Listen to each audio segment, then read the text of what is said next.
Hello and welcome to Gamereactor Live. It's Friday, we're tired, I am at least.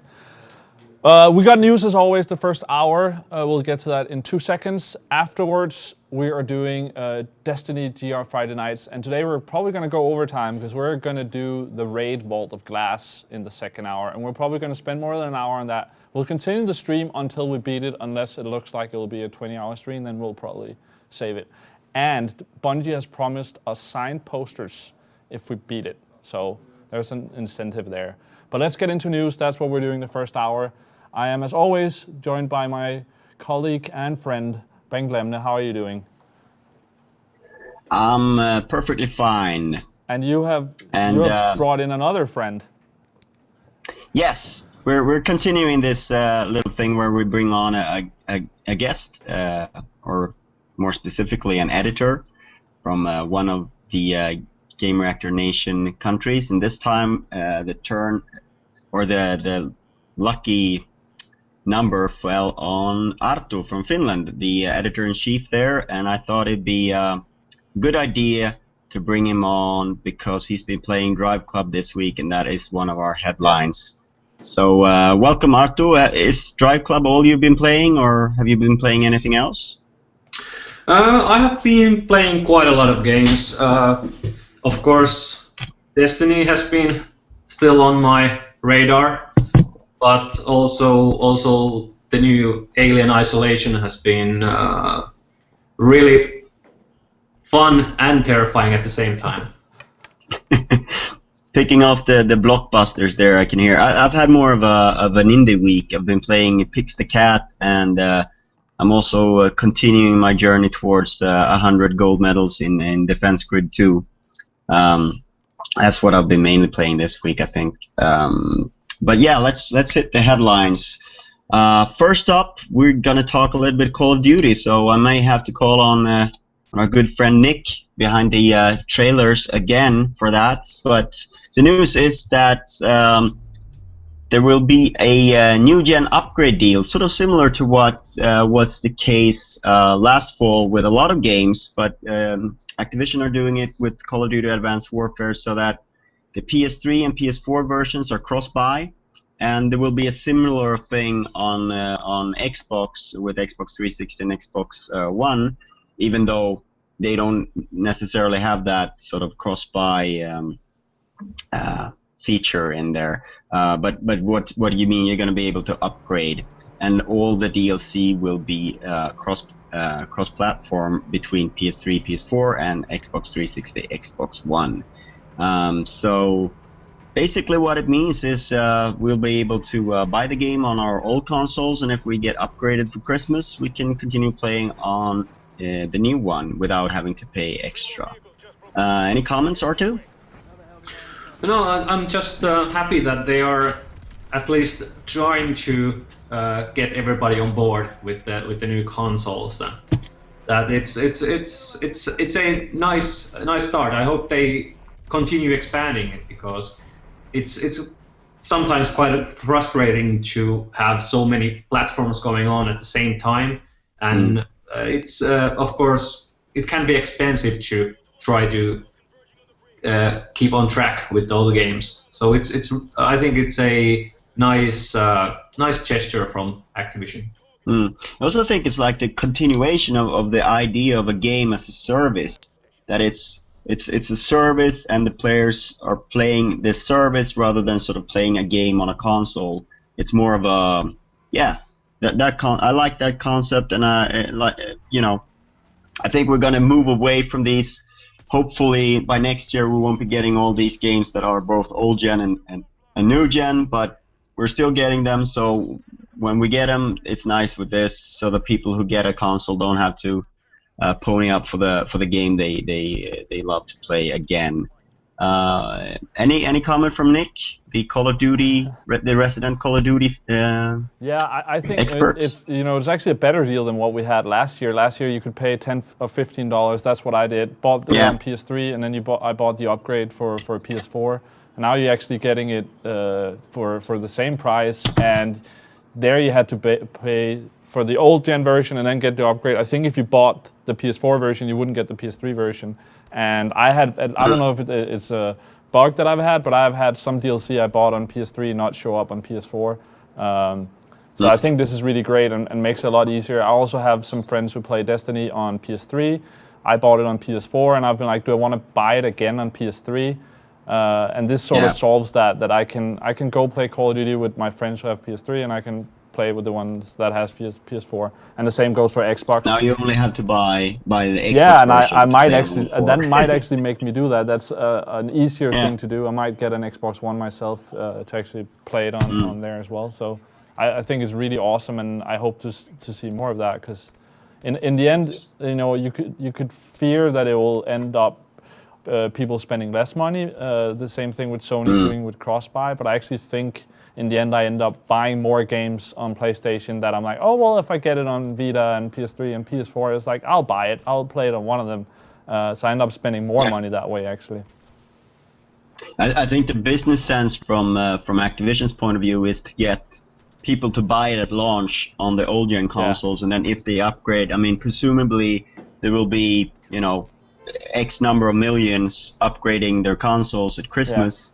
So in that sense, nobody's sort of waiting to see whether they're getting a new console. They get all the money up front. And I mean, one thing is Christmas, but within the whole next year, you'll have people buying a next-gen console. So I think that's really, really smart. Yeah. Moving on. Yes. And this takes us to a hot topic this week, Driveclub. There's been some, the game was originally planned to launch with the PlayStation 4 last year in November, famously held back because of issues with the system for social, the menus with the social and all of those things that sort of build a social experience.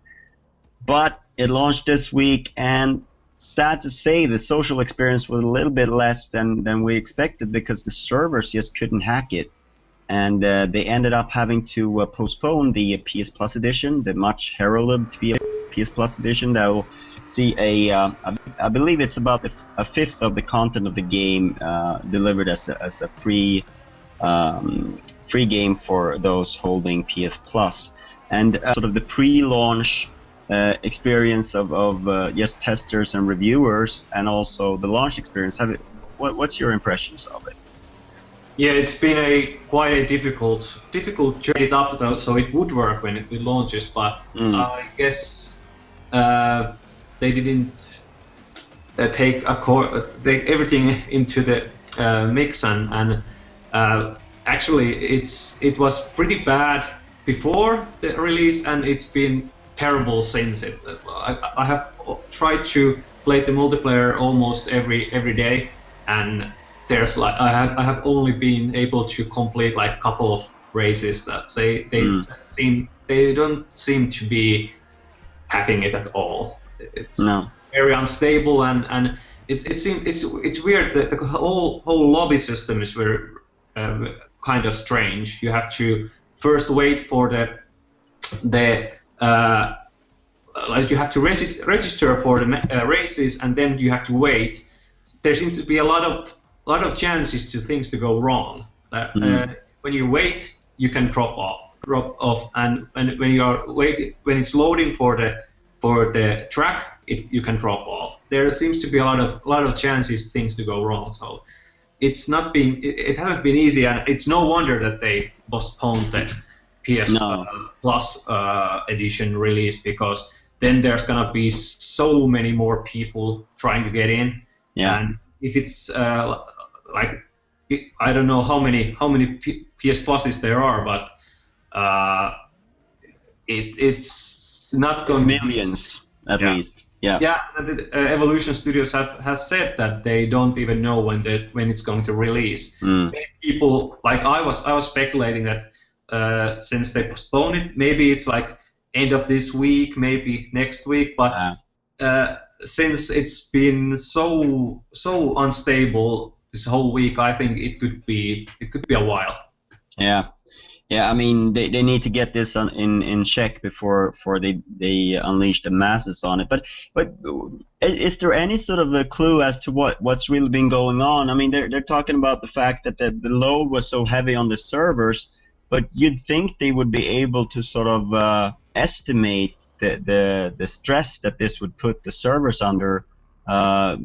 You know, I mean it's simple mathematics dictate that, you know, that they need to be able to sort of measure that somehow. I know that a lot of games have problems at launch, and it's sometimes difficult to measure just how big the load will be. But you know, given that they also plan the PS Plus edition, it's just insane that it's not even working with. I mean, I noticed something a little bit weird. I played it before launch and was at a pre-launch event and everything, and I played it without problems last week, and then I think it was already on Monday or on Sunday I began having problems actually getting online and having problems with our club. So either they found out about that this is going to be a problem before and turned it down there or something, or something else is going on as well, because it wasn't when the game launched that I started having problems. It was a couple of days before.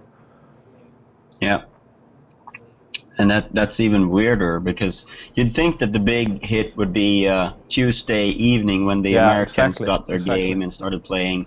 And I mean, for us here, we did it in the stream the other day, played the game, and the solution for us was that if you stay in the game for a while, you will get online. It's a matter of how many people can be in the server. So if you are in the game, then people, when they sign off, you get moved up, and eventually you'll get in. And that, we didn't play normal multiplayer, but I think the strongest part of the game is the asynchronous time trial sort of thing, and that works okay. But it is sad that this game that I think is maybe it's not a fantastic game. We've given it 6, 7, and 8s in Gamereactor, and like the strongest part of this game, the thing that could set it apart, is the social stuff, and you can't really do any of that now because of these problems. So it hurts a game that's struggling a little bit as it is, and sort of taking away the part that could be interesting about it. Yeah. Fingers crossed that this sort of unknown is being sorted out, and you know, I don't know if the problem is with the you know, scaling up servers and more space. Doesn't really sound like that is the main problem, but you know, if that is a problem, then they should really invest in that, because that means the game is successful and they need to sort of I will say another thing is we decided to run a competition that we haven't launched yet. We'll probably start it next week. That find Gamereactor DK on Driveclub when the servers work, and we'll put out a challenge. The first one we put out, we'll update it on our Twitter and through the streams as well. Whichever club beats our time, if they do, the #1 ranking club will get a prize. So we're running that competition, but stay tuned exactly for how that's working. We'll save it for when people actually have a chance to join us and play the game. Yeah. Yeah, we don't want to have it only open to those who have the time to sit. No, wait 2 hours for the servers to go online. Yeah, but yeah, it's sad news, and then let's hope for the best. Of course, Evolution Studios sort of they're a bit like the unlucky fellows, because if you remember their last game, Motorstorm. Of course, I don't remember what it was called, but it also an unfortunate title right Apocalypse. there for that whole thing. Yeah, and it was meant to release right after the Japanese tsunami, I believe, and obviously that did not do well, and the game was sort of shuffled to the back of the deck. Was that at the same time? Was that only? I remember. I guess that was, maybe it was only SOCOM that was like a main online game that hit right when the PSN went down for that month a couple of years ago. Motorstorm wasn't part of that. Yeah, right? I think that was only SOCOM. No, they were lucky enough to avoid that. But that was unfortunate for a couple of those. I mean, that developer, I don't remember the name now. They ended up closing after SOCOM. So that that was pretty unlucky. For SOCOM, as well. Yeah. Yeah. Yes. And well, I think that's all for the Driveclub business that we'll handle this week. Let's move on to something that's you know, right above my shoulder, Nintendo. they have announced a few things this week. Firstly, that Super Smash Bros. For Wii U arrives on December 6th in Europe.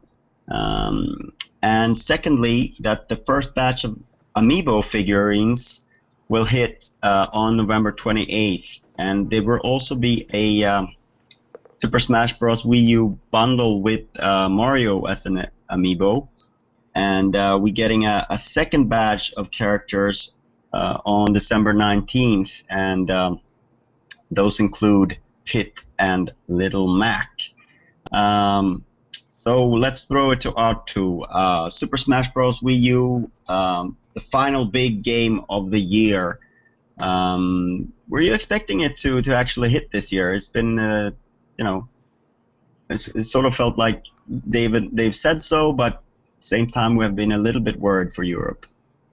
I have gotten used to that Nintendo releases their big games in the beginning of December, so I was pretty confident that it will. If it will be, actually, I guessed it pretty accurately that it's the first week of December, and it's the same time as usually. Like last year, it was Wind Waker HD, I think.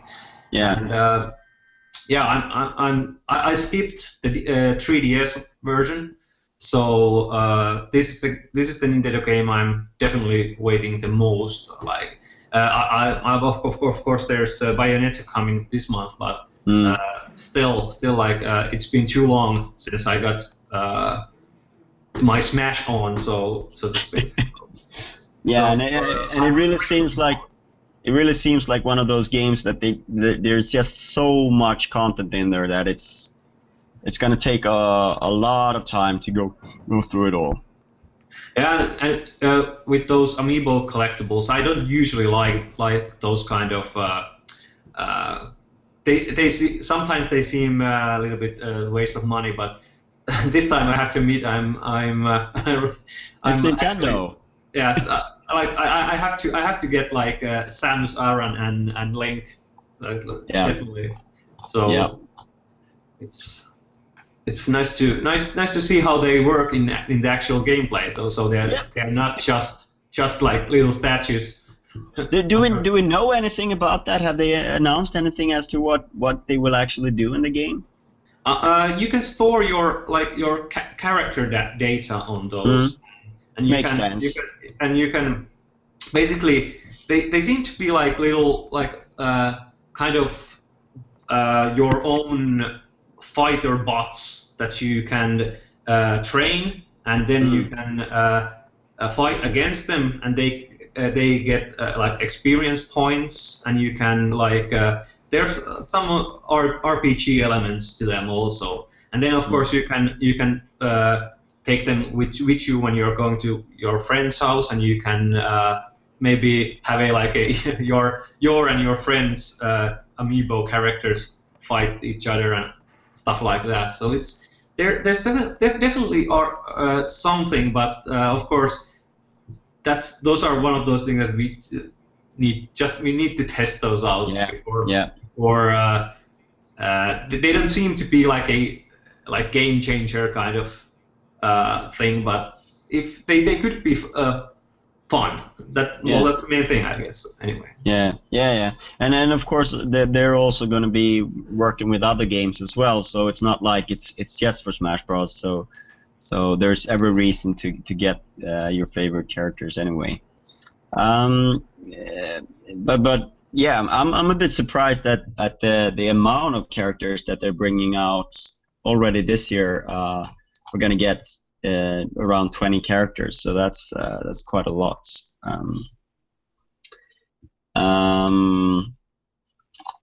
Yeah, it's interesting to see if there's any interaction between like the games. If you have like characters on Smash, does it somehow react differently when you play Mario Kart, for example? Yeah. Those are totally unanswered questions at the moment.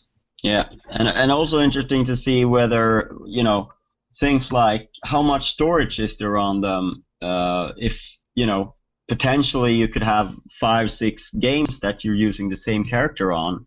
Is that going to be a problem? Things like that. We really don't know, and it's going to be interesting to get hands on with it for sure. Moving right along, we've got some Finnish game news coming up. Next car game, the Bugbear's spiritual successor to Flat Out, I think, sort of accurate to say, has been given an official name, and that is Wreckfest. What are your thoughts on Wreckfest, Arttu? Both the title and the game. It's a kind of interesting name. It's doesn't really flow easily out of the tongue, especially if you're Finnish. But I bet those Bugbear guys, they have had like 200 names on the board or something like that. I'm sure of it. I know that many of those guys, then they have been banging their heads against the wall with that name a long time. I know it hasn't been it can't be very easy to pick one. So I guess it's okay. It's okay, and of course the game has been like kind of out since it's been on early access and in their own pre-buy system. So, but it's nice to see that they have been upgrading it and upgrading it all the time. And now this week it got like new game modes. I haven't played it yet, but I've been waiting for the final release. But I hear a lot of good things about it. But have you had time to test it? I have not, sadly. I think the Gamereactor guy formerly Gamereactor guy who used to play a lot of it was Kimmo. I think he put up some videos of it as well, of an earlier version that you can check on the site. But no, I haven't. And I for me, this might be just me, but this is the kind of game I want to play on console, really. So hopefully that'll happen someday. I think it's a little bit more multiplayer and sort of couch for me than the laptop. I don't have a racing setup for my gaming rig. So, but yeah, it is really one of those racers that's a lot of fun. The title is as you said, is a little bit of a tongue twister, but it's also very sort of, it's a good word for what next car game is. I was to the point where I was thinking like maybe they just call it next car game, but yeah, for someone who's not been along for the ride, I think that title is just might be too weird. Yeah, they have been calling every game the next car game. So, yeah, it's kind of a tradition, just a prototype or a working title tradition. It would be difficult to name the sequel as well. Yeah. Yeah. But and I think it's funny because this game has had a little bit of a troublesome history as well, because they didn't find a publisher at first. They took their own crowdfunding route, and they tried Kickstarter, failed, and it wasn't really until early access that things took off and they got the funding to truly sort of turn it into what they wanted it to be, because it was very successful as an early access title straight away. So it's an interesting journey that this game has taken as well, I'm interested to see where it lands. Yeah, and I'm totally with you that I would like to have it on consoles as well, because, well, like you, my main platforms have always been consoles, so that would be nice to have. But I guess that depends on the success they are gonna have with the final game. But yeah, I would assume that they've built this with I mean, given their history, that they built this with so it's possible to port it without too much work. But I would assume that they will honor their sort of early access people and just make this game finished, and then look at possible other platforms and hopefully have the financing then to go into that as well. You know, given how things are on PS4 and Xbox One these days, I would assume that they would be able to self-publish, and you know, that's a very, you know, appetizing proposition, I'm sure, for them. Yeah, let's hope so. Yeah. And if you're, I don't know if you're running any footage of Wreckfest. You are. If you're interested in that, like we said, it's already on Steam Early Access, and the game is actually kind of fleshed out now. It's not just one of those games. Some games in our Early Access are, you know, basically just a prototype, but this is further along than that, and if you're interested in it, you can certainly. Dory is telling me you can also get a free demo on their site, and I've actually checked out some videos around the internet, and I think it looks pretty good. I'm pretty impressed with how the game looks compared to that. The tech is very that they're very still impressive. calling it, you know, early access and all that. It looks pretty finished. Yeah. Yes. It actually, like, from the way it's looked, it's been pretty stellar all the way through, but it's more fleshed out in terms of content now than it was in the beginning. Yeah. All right.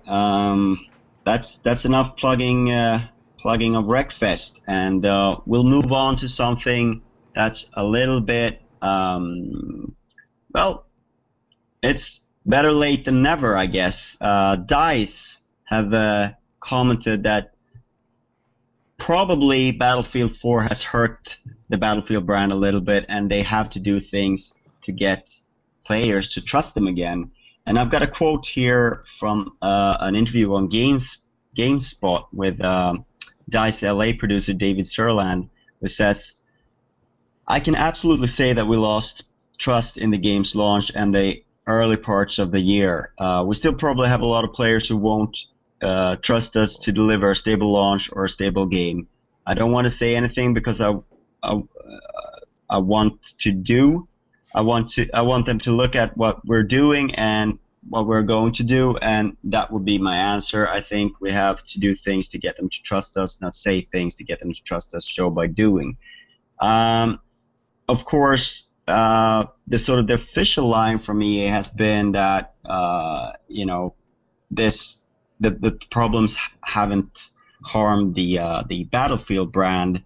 It is one of EA's most important brands, and that they, you know, it's looked like they've just stuck their heads in the sand on this. But it's good to hear that some of them have some sort of you know, touch with reality. What do you take? What's your take on this, Arttu? How much damage has the Battlefield brand suffered? I think it's been pretty bad. Of course, if you go on and read online comments, it seems a lot worse than it may be. It's just a classic thing of the smaller minority that is unhappy are maybe the most vocal, but still it has got to have some kind of effect. Because there are many people that been it's been because it's been suffering for so many problems on the way. So I think many people that were disappointed have already given up on the game, like they have moved on to other games. So definitely when the next one comes, I think those people will think twice before they get into it. They will wait till the launch, how the launch goes, and see it's gonna be better. But considering that Battlefield Hardline has already had like a couple of betas, so I think they are definitely trying to get rid of those server problems and other things that seem to bug the Battlefield 4. Let me jump in, because I'm playing a lot of shooters, and I have, you know, I'm playing mainly Call of Duty, but I'm playing a lot of Battlefield as well, actually. And I had a couple of friends who, you know, we would sort of split the time, so we would play Call of Duty sometimes and Battlefield sometimes, and they were sort of the Battlefield people who wanted me to play that, and I wanted them to play Call of Duty with me, and they have pushed way less to play Battlefield. So in that way, I can definitely feel on them that they're less interested in it, and they have been more inclined to play Call of Duty this past year. So I'm really interested to see how that's going to affect it this next year. With Hardline. Yeah. I also have that sort of sense of the vocal minority, like Arttu, and perhaps even the vocal minority who didn't get into the game, gave up, and then just spent all their time posting on forums and every news about Battlefield that, But the game is in better shape now. I actually played it on PS4 a little bit and didn't have any major problems quite early on. But I know it's been very different, and then PC has been plagued as well. Of course, longtime fans will say that there's never been a smooth Battlefield game launch ever. I think it's been pretty good in the past for me, though, and I'm definitely going to play the new ones. It's not anywhere near that, but you can just tell people are hesitant. I think Battlefield 2 was one of those games that people had a lot of problems with, just the servers and the launch of the game. But the thing is also, like, these days people are a little bit less forgiving. You buy a new console and you buy Battlefield 4 with it. You expect it to work from day one. You don't expect there to be a little bit of a rollout, and they've had bigger issues this time than other times. But it's also, if you buy if you spend a lot of money on a new console and you buy maybe 1 or 2 games, and then one of them doesn't really work for you. For some it's been pretty smooth. For others it's been almost unplayable. I could see why you would be pretty unhappy with that. And then if the way they reacted as well, I think it's really smart of them to go out like this and say, we know we didn't do it well. That matters a lot for me, at least. That I'm like, okay, if they acknowledge that there was a problem, fine. I'll give them another shot. Yeah, but at the same time, I don't think this is the official company line. I think this is an interview, a quote from an interview. This is a guy working on Battlefield Hardline, who. I believe that DICE LA worked on some of the DLC. I'm not completely in tune with exactly who's working on what with Hardline, because obviously it's Visceral Games, but this guy is a DICE producer, but he's also not. DICE LA worked on some of the map packs. They didn't work on the base product of Battlefield, and certainly not on the servers. So he's not really owning up to his own, fault in this, but I think that would be welcome. I think they have done on the forums. They've tried to make amends. They've done some sort of campaigns as well, but the official company line has been that it hasn't affected the brand, which I have to question. Interesting also with Hardline, because Hardline is such a different game than Call of Duty, is such a different game than the normal Battlefield. So, it remains to be seen whether it's the usual Battlefield fan base who takes up with that, or if there's, perhaps people who enjoy GTA Online or Payday or things like that, or if there's also Destiny's out, Halo is coming out. Yeah, there's no date for Hardline yet. But presumably it will arrive maybe in March or something like that. Yeah, would make sense before the end of the fiscal year. Yeah, the EA usually try to have a big hit in March, and of course they don't want to push it too far. All right. We should move right along. Our next order of business is the always very friendly and talkative Yoshinori Ono, who made some news by saying, well, first of all, he said that they will not be releasing a new installment in the Darkstalker series anytime soon, because they didn't manage to hit their sales targets for Darkstalker's Resurrection. And what he says is here, at the end of the day, there are just some brick walls that a cellar man can never overcome. He laughs. For instance, if a game doesn't sell over 2 million copies, then we'd have to put the brakes on any plans for a sequel. All that means is that we weren't capable enough. Of course, this lets people to think, all right, so Capcom won't make a sequel unless a game sells 2 million copies. There's been quite a few games lately that haven't sold 2 million copies from Capcom. First of all, Arttu, what do you make of this quote? Do you think this is actually like a policy that is in place at Capcom?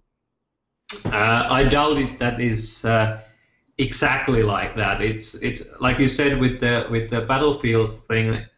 It's another interview, another kind of opinion, maybe an informed opinion, but I doubt that they have a hard line. Like if it doesn't hit 2 million exactly or over, then it's out. But of course, it's probably a guideline of sorts or something like that. Probably the sales always matter. That's unquestionably true. But it's of course it's always like pretty sad to hear about that some interesting series could be discontinued just because they are not hitting like great numbers, because like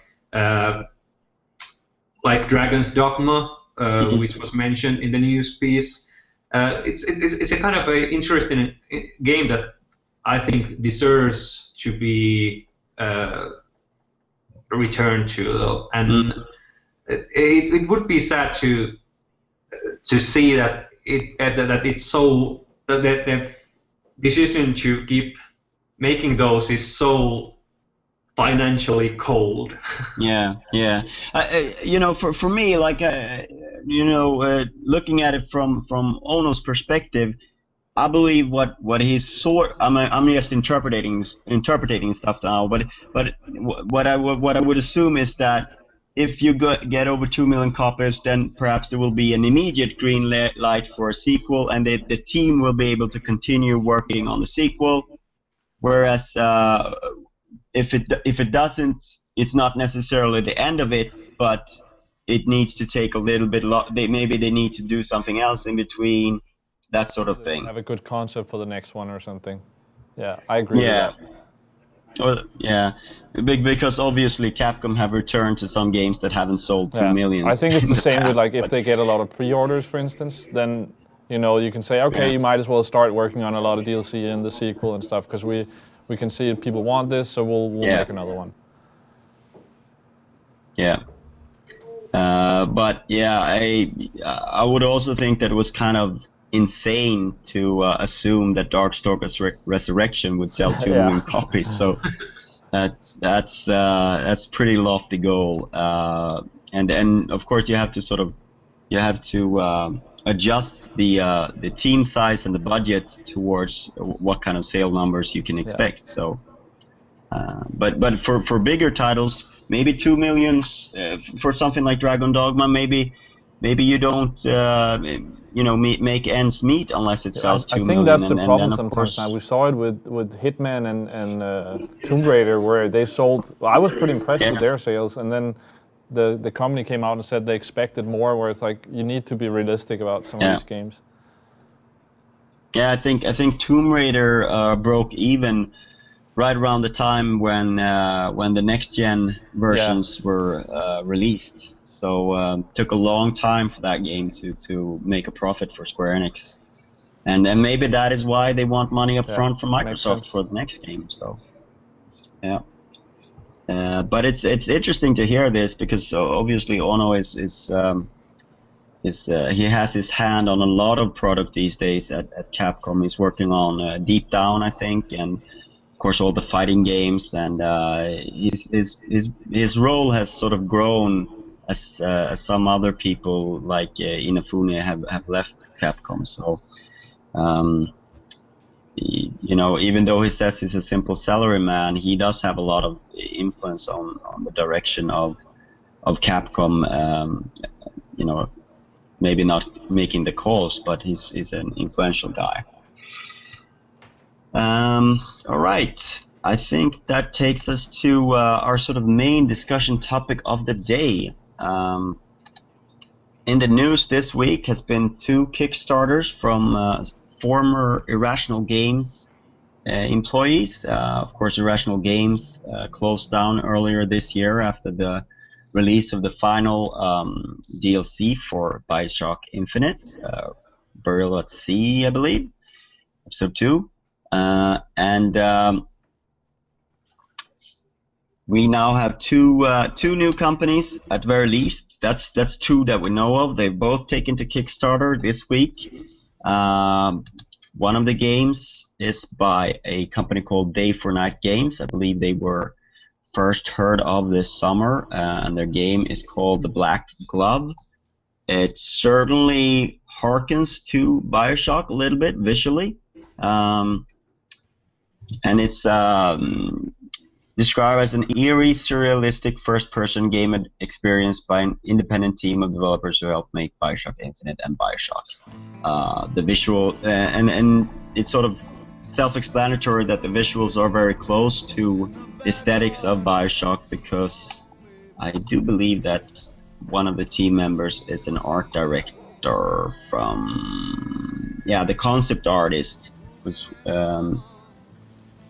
responsible for many things. Rob Waters from Thief's Garret to Bioshock's Andrew Ryan Spicer's Little Sisters, and the Songbird from Bioshock Infinite. So no surprise that there's some sort of commonalities there. The second Kickstarter is something called The Flame in the Flood, and now this is something that's very different from Bioshock. It's the company is called the Molasses Flood, and it's described as a roguelite river journey through the backwaters of a forgotten post-societal America. Forage, craft, evade predators. So perhaps something a little bit Don't Starve-esque, if you will. Very beautiful visuals, very different from Bioshock.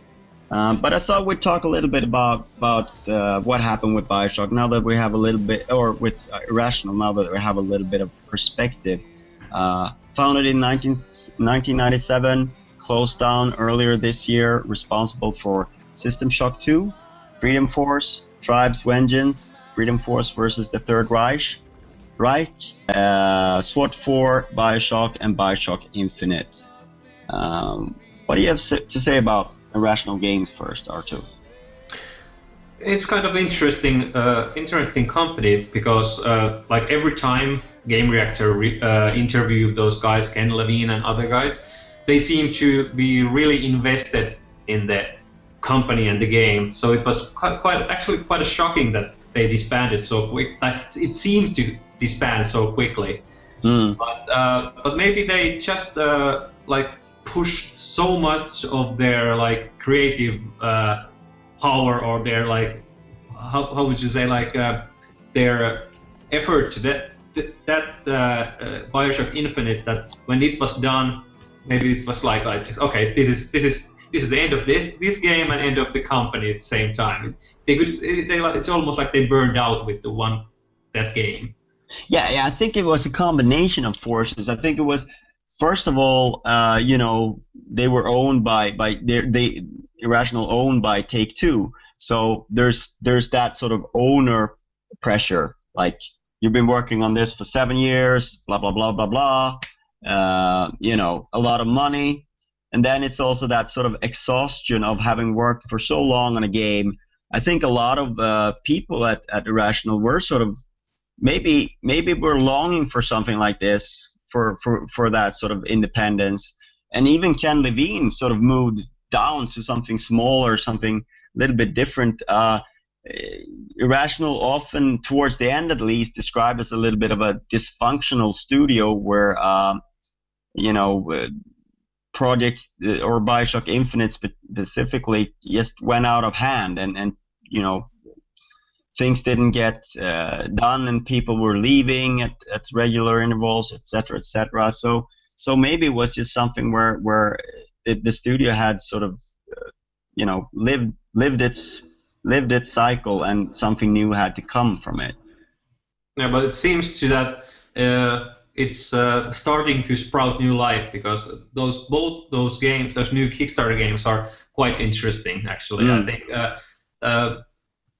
although the Black Glove doesn't seem to be doing very well at the moment in Kickstarter, it has only like collected like $80,000 out of $500,000. Of course, it just started, but comparing to the other one, the Flame in the Flood, that has already like closed on the target. So so it's kind of interesting to see that which one of those offspring of Irrational Games will be like the more successful one.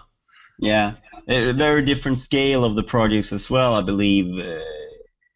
So, but it is in this area in the U.S. as well. I mean, they recently had the similar thing with 38 studios closing down.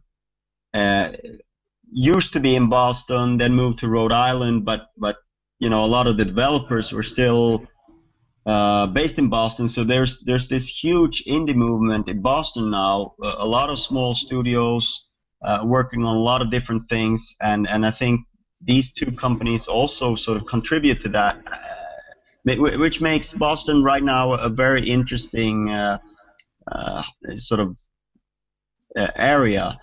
So it's interesting to see that, you know, what could be interpreted as a massive loss to a region can also sort of, you know, be the seeds for something that is perhaps even more interesting than the landscape before it. But I agree. Usually, a Kickstarter needs to sort of gain 50% in the first few days. Otherwise, it sort of loses momentum.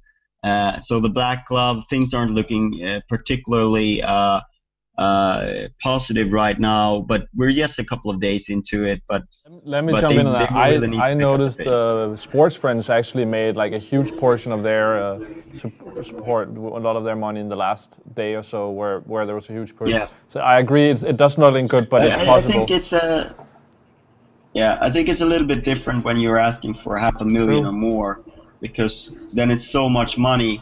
I think smaller, when it's smaller, that was still 120,000 $120,000 or something dollars. So it's still quite a bit of money. Yeah, it's not nothing, but yeah, the bigger it is, the more difficult it is to turn the whole thing around, because obviously when people look at number 78,000 out of 550,000, they will think like, oh, maybe they won't be able to realize this. But who knows? It's an interesting concept, and I think these two things as well. They speak of the difference of Kickstarter these days than compared to last year, because it does feel like there's less of the spiritual successor, big name, big company Kickstarters, and more of these independents with new, fresh ideas. Trying new concepts, and it's an interesting trend, but it also, of course, you know, Kickstarter needs those sort of big banner projects to sort of draw people into it, and that sort of spreads to other projects as well. So it's going to be interesting to see where video games on Kickstarter continue. What do you think of Kickstarter, Arttu?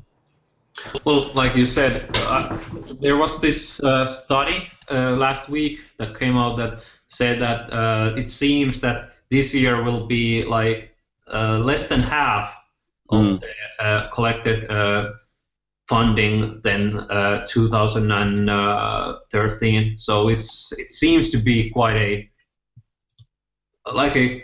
actually big fall from that.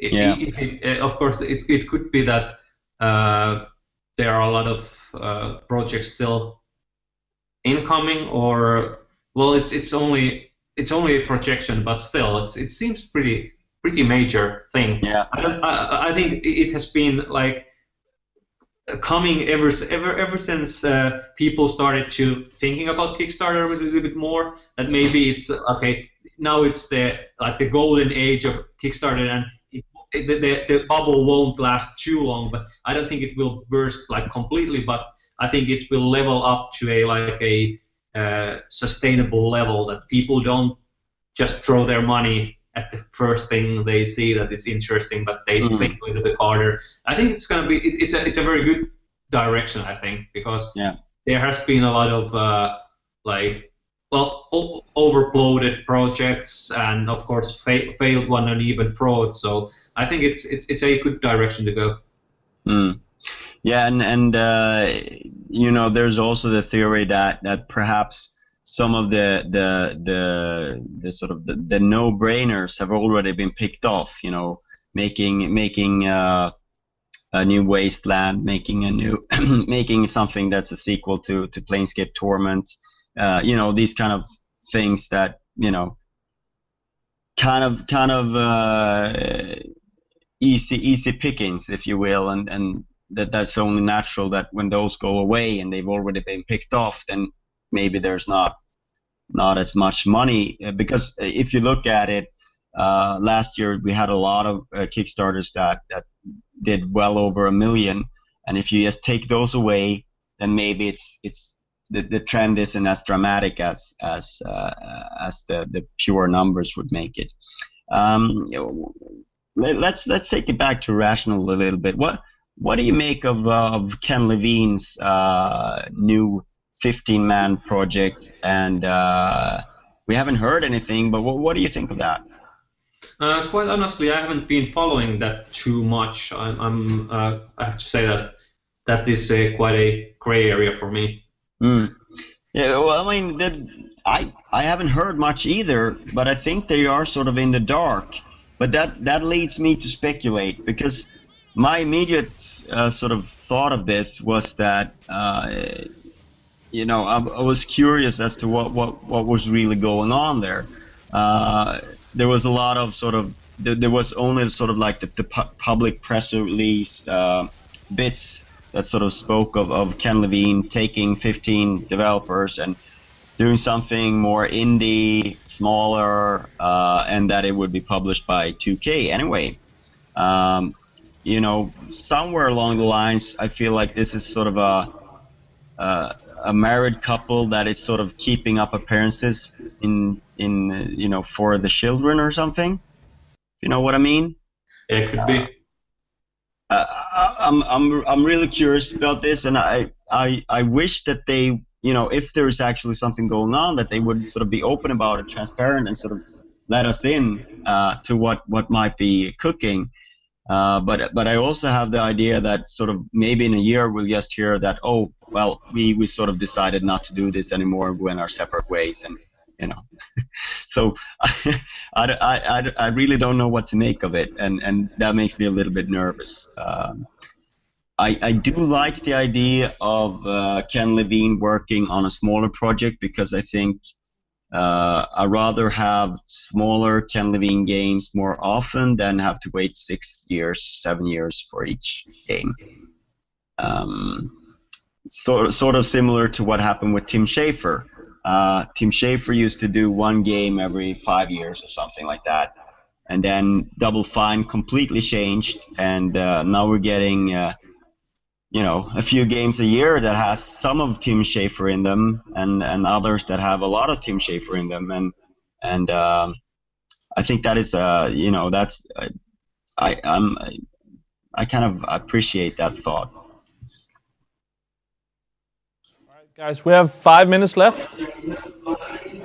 Yes. The 5-minute warning. Maybe we should actually sort of ease into what we will be doing for the next few hours. Destiny. Let me ask you, Arttu, have you played Vault of Glass? Not yet. I have been too low level to try and tackle it, but it is my plan to get into it pretty soon. Since I'm currently level 26, and it's just a matter of collecting like good buddies to take it on. But actually, on Destiny there has been some controversy on that game too this week. Yeah, let me just say, thing if you're about missing Iron people to Banner. play with, I saw you just joined the Gamereactor group on Bungie.net, and I think that's a good place to find people to play with. Thank you. Nice plug. You've only got about a few hours to plug Yeah. it more later, Nick. So. But yeah, and speaking of that, that's the Iron Banner stuff. What's the real deal there? Because I've been hearing both that, I've been hearing different stories. What's the deal with it? Well, I started playing it as soon as it opened. I played a couple of matches, of the Crucible matches there, and I couldn't see any difference between the normal Crucible and the Iron Banner one. And then, well, I was just thinking that okay, maybe people are close enough in the levels and equipment because they were all like around 20 plus 24 or over that. But then, of course, there have been a couple of videos on YouTube and places that show that even a level 4 character has been killing people left and right. Yeah. And maybe the difference is quite small, and it's kind of hard to make out of it. Is it just like it's certain platforms, or is it a bug? Is it is the difference so small? Is it intended to be so small? Because of course I think many people were thinking that that take your best best armor and stuff and go and rule that. It's like you're like your stuff will be the most important factor in the fight. That's interesting because that's been my experience actually. But I think I'm actually going to try to attempt to do a video on this, and maybe because I'm playing on PlayStation, maybe you are too, on some of the other editors who are playing on Xbox can help us. I put up a video where I played with my high level guy after a couple of matches where I with some weapons I couldn't do very well. With some weapons I did well, with others I tried to jump in with my second character, which is level 25, and I had no chance. I would pick up the heavy ammo, which is the best thing to do in the maps, and shoot at people, and I wouldn't really damage them much, and they would have time to turn around and kill me even though I was shooting first, and that didn't work with my level 28 character. So I'm going to attempt to do a clip with each of my 3 characters. I have a level 10, a 25, and 28, and show that off, and maybe we can investigate the whole problem a little bit that way. I mean, personally, I would like to see some people just sort of people who know exactly what kind of equipment they have and what kind of stuff. So you can sort of measure why, because just looking at a video on YouTube with someone who's a low level and who's killing people left and right, I don't know. He looked like he's a very skilled player. First of all, like he knew exactly what he was doing, and the other. No, he did not. Of course, he was doing a lot of damage, and that's like how much damage has been dealt. Yeah. That's the interesting part. Is it just a small handicap? But my experience was really there was a huge difference. Also, just with which weapons I used, which gear I used. Maybe I was lucky or unlucky, which way you want to look at it. I also experienced most players I did fairly well against, but there was usually one player, maybe 2 in each map, that was way higher level than me that I had a really hard time killing, where they would kill me way faster than they normally would in the Crucible, where the gear doesn't matter which level you're in.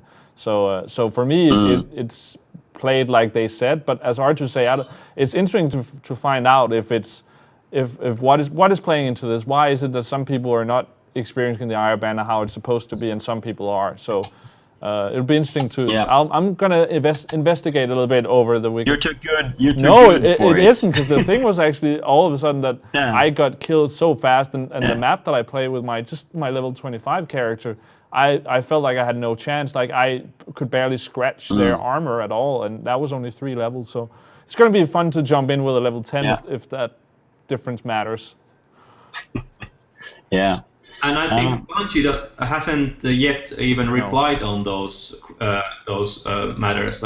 Have you heard anything from there? No, and I think that there's a little bit of a point to sort of maybe keeping the exact nature of what sort of disadvantages and advantages there are sort of secret. I would assume that's why they're not talking. And that they want players to sort of discover it themselves. But, you know, there may also be a bug in play, so we don't know that. But what I was meant to talk about before we got sidetracked by the Iron Banner was the fact that a clan called the Legend himself have managed to complete Vault of Glass raid with just 2 Guardians. They manipulated there was some sort of glitch that made it possible for them to do it with 2, because normally I actually don't think 3. It's a glitch. I've managed to jump into the actual thing alone. Oh, you're thinking of course there's some areas where you need 3 people to stand on the platform. Because you can actually enter it alone, which I've done just to see what happens. And then it's the platforms that's the problem.